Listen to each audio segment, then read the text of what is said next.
কলকাতা। স্থানীয় সংবাদ পড়ছে ধৃতি সেন শর্মা। বিশেষ খবর হলো, পশ্চিমবঙ্গ সফরের দ্বিতীয় দিনে প্রধানমন্ত্রী নরেন্দ্র মোদীর আজ নদিয়ার কৃষ্ণনগরে বিভিন্ন কর্মসূচি রয়েছে। গতকাল হুগলির আরামবাগে রাজ্যের জন্য 7,000 কোটি টাকারও বেশি উন্নয়নমূলক প্রকল্পের উদ্বোধন ও শিলান্যাস করে শ্রী মোদী তৃণমূল কংগ্রেস ও রাজ্য সরকারের বিরুদ্ধে বিভিন্ন দুর্নীতির অভিযোগে সরব হন।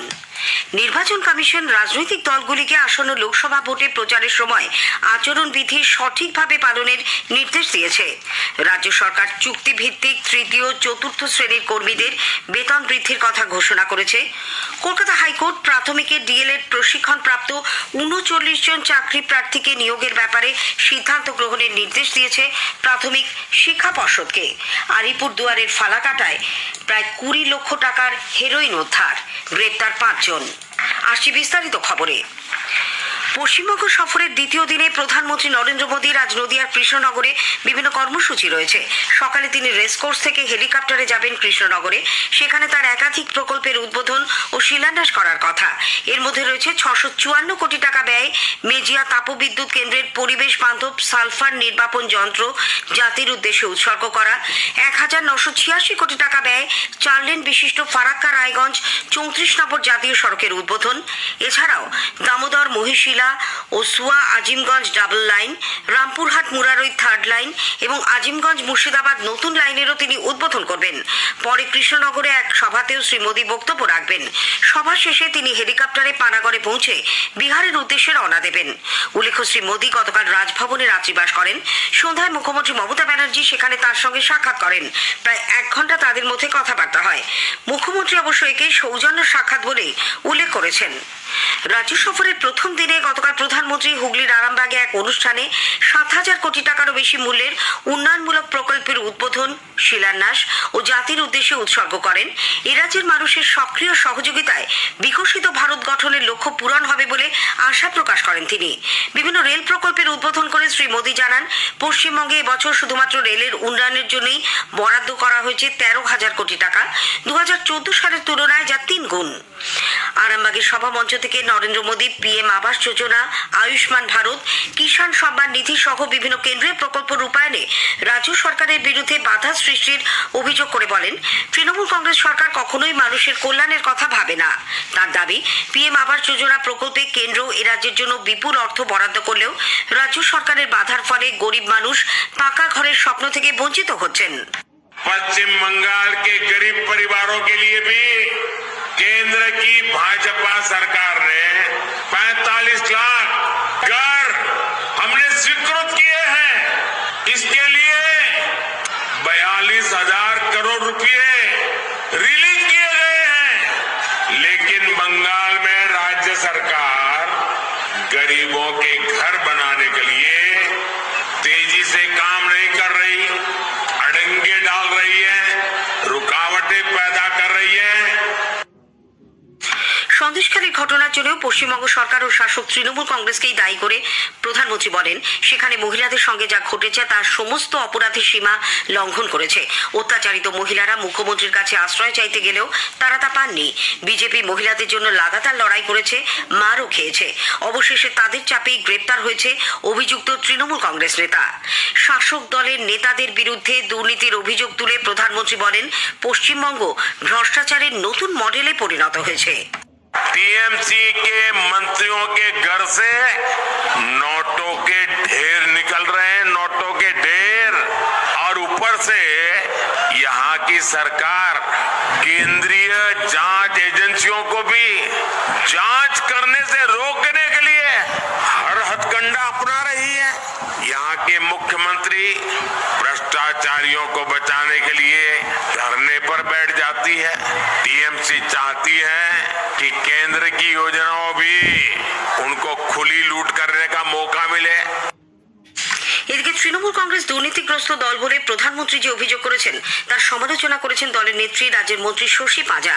গতকাল এক সাংবাদিক সম্মেলনে তিনি বলেন, শ্রী মোদী নিজের দলের দুর্নীতিগ্রস্ত নেতা শুভেন্দু অধিকারী, যার বিরুদ্ধে সিবিআই এর এফআইআর রয়েছে, তার সঙ্গেই বসে দুর্নীতির কথা বলছেন। একে শ্রীমতী পাঁজা দ্বিচারিতা আখ্যা দেন।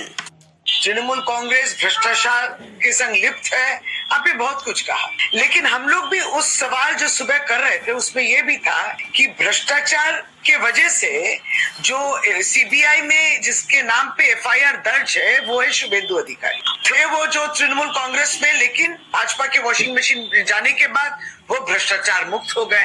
तो कहीं ना कहीं सवाल का तो जवाब नहीं मिला। तृणमूल कांग्रेस के भ्रष्टाचार दिखती है आपको, लेकिन और कहीं भ्रष्टाचार आपको नहीं दिखी। সন্দেশখালীর অশান্তিতে উস্কানি দেওয়ার অভিযোগে ধৃত আইএসএফ নেত্রী জুবি সাহাকে 2000 টাকার ব্যক্তিগত বন্ডে জামিন মঞ্জুর করা হয়েছে। তাকে গতকাল বসিরহাট মহকুমা আদালতে তোলা হয়। নিউ টাউনের একটি আবাসন থেকে গতকালই গ্রেপ্তার হন জুবি। সন্দেশখালী 2 নম্বর ব্লকের কর্ণখালী এলাকার বাসিন্দারা কয়েকদিন আগে খাল দখলের অভিযোগ করেছিলেন তৃণমূল কংগ্রেস নেতা শিবু প্রসাদ হাজরার বিরুদ্ধে। সেই অভিযোগ দায়ের হওয়ার পর সেচ মন্ত্রী পার্থ ভৌমিক দপ্তরের আধিকারিকদের নিয়ে এলাকার বাসিন্দাদের খাল ফিরিয়ে দেওয়ার নির্দেশ দেন। সেই নির্দেশ মতো সেচ দপ্তরের পক্ষ থেকে যুদ্ধকালীন তৎপরতায় কর্মখালী এলাকায় 4টি স্লুইস গেট তৈরি করা হচ্ছে। ওই সমস্ত স্লুইস গেট দিয়ে শুধুমাত্র এলাকার বর্ষার জল খাল দিয়ে নদীতে মিশে যাবে। নদীর নোনা জল আর খাল দিয়ে এলাকায় ঢুকবে না। স্লুইস গেটগুলির নির্মাণ খতিয়ে দেখতে গতকাল এলাকায় যান রাজ্যের সেচ মন্ত্রী। তিনি বলেন, বেআইনিভাবে একটি খাল কেটে এলাকায় নোনা জল ঢোকানো হতো, সেটি বন্ধ করে দেওয়া হবে। নির্বাচন কমিশন রাজনৈতিক দলগুলিকে আসন্ন লোকসভা ভোটে প্রচারের সময় আচরণবিধি সঠিকভাবে পালনের নির্দেশ দিয়েছে। কমিশনের পক্ষ থেকে গতকাল এই মর্মে এক নির্দেশিকা জারি করে বলা হয়েছে, আদর্শ আচরণবিধি প্রত্যক্ষ বা পরোক্ষভাবে লঙ্ঘন করা হলে কঠোর ব্যবস্থা নেওয়া হবে। অবাধ ও সুষ্ঠু ভোট গ্রহণ সুনিশ্চিত করার লক্ষ্যে কমিশন তারকা প্রচারক ও প্রার্থীদের আচরণবিধি কঠোরভাবে মেনে চলার অতিরিক্ত দায়িত্ব নিতে বলেছেন। তারা কোনো রকমভাবে বিধি লঙ্ঘন করলে তা বিশেষ গুরুত্ব দিয়ে দেখা হবে বলেও নির্দেশিকায় স্পষ্ট উল্লেখ করা হয়েছে। রাজনীতিবিদ এবং তাদের সমর্থক ও অনুগামীদেরও ভোটের প্রচারের সময় সতর্কতা অবলম্বনের কথা স্মরণ করিয়ে দিয়েছে কমিশন। জনসাধারণকে তাদের লোকসভা কেন্দ্রের বিশদ তথ্য এবং সেই এলাকায় চালু থাকা বিভিন্ন কেন্দ্রীয় সরকারি প্রকল্প ও উন্নয়ন সম্পর্কে অবহিত করতে আকাশবাণী কলকাতার সংবাদ বিভাগ শুরু করেছে বিশেষ অনুষ্ঠান ভারত বিকাশ ডায়েরি। প্রতিদিন রাত 8:50 গীতাঞ্জলি প্রচার তরঙ্গে শুনুন 10 মিনিটের এই অনুষ্ঠান। আমাদের সোশ্যাল মিডিয়াতেও অনুষ্ঠানটি সরাসরি শোনা যাচ্ছে। আজকের প্রতিবেদনে থাকছে হাওড়া ও উলুবেড়িয়া লোকসভা কেন্দ্র। প্রদেশ কংগ্রেস সভাপতি সাংসদ অধীর রঞ্জন চৌধুরী বলেছেন, স্কুলে পড়াশোনা বন্ধ রেখে সেখানে কেন্দ্রীয় বাহিনী রাখা সঠিক কাজ নয়। তিনি গতকাল সাংবাদিকদের বলেন, কেন্দ্রীয় বাহিনীর জন্য সরকারেরই ক্যাম্প করা উচিত।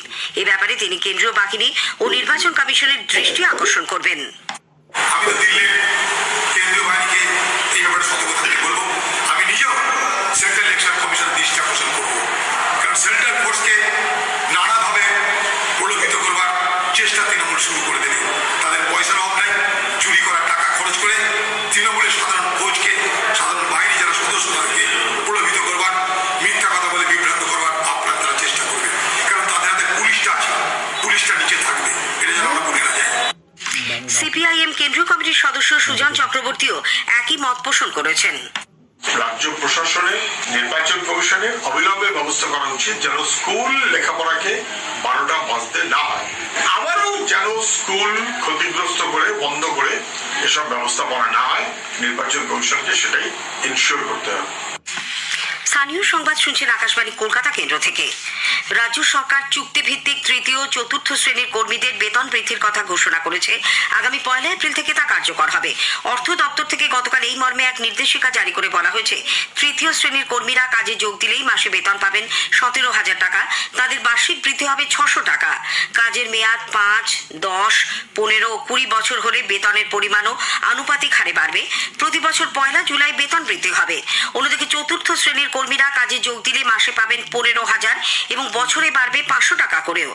এদিকে 1 মে থেকে আরও এক দফা মহার্ঘ ভাতা দেওয়ার বিষয়েও গতকাল নির্দেশিকা জারি হয়েছে। শুধু রাজ্য সরকারি কর্মীরাই নয়, সরকারি সাহায্যপ্রাপ্ত শিক্ষা প্রতিষ্ঠান, পুরসভা, পঞ্চায়েত, পর্ষদ, অবসরপ্রাপ্ত সরকারি কর্মী এবং পারিবারিক পেনশনভোগীরাও 4% হারে এই বর্ধিত মহার্ঘ ভাতা পাবেন।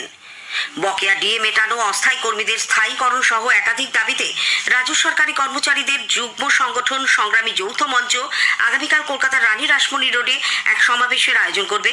এছাড়া সমস্ত সরকারি অফিসে 6 ও 7ই মার্চ তারা ধর্মঘটের ডাক দিয়েছে।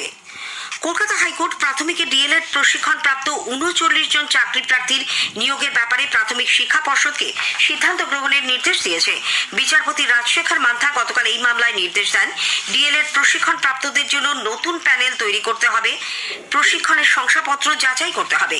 উল্লেখ্য, সুপ্রিম কোর্ট আগেই এই মামলায় 9533 জন নিয়োগের একটি প্যানেল তৈরির নির্দেশ দেন। বিচারপতি মান্থা বলেন, ওই প্যানেলের প্রার্থীদের থেকে মামলাকারী 39 জন বেশি নম্বর পেলে তাদের প্যানেলভুক্ত ও নিয়োগ করতে হবে প্রাথমিক শিক্ষা পর্ষদকে। আলিপুরদুয়ারের ফালাকাটায় কোচবিহার সীমান্তবর্তী দুলাল দোকান থানা এলাকায় গতকাল প্রায় 20 লক্ষ টাকার হেরোইন উদ্ধার করা হয়েছে। কলকাতা পুলিশের এসটিএফ ও ফালাকাটা থানার পুলিশ যৌথ অভিযান চালিয়ে একটি ট্রাক থেকে 5,225 গ্রাম হেরোইন বাজেয়াপ্ত করা হয়। গ্রেপ্তার করা হয়েছে 5 জনকে। এদের আজ আদালতে তোলা হবে। স্থানীয় সংবাদ শেষ হলো।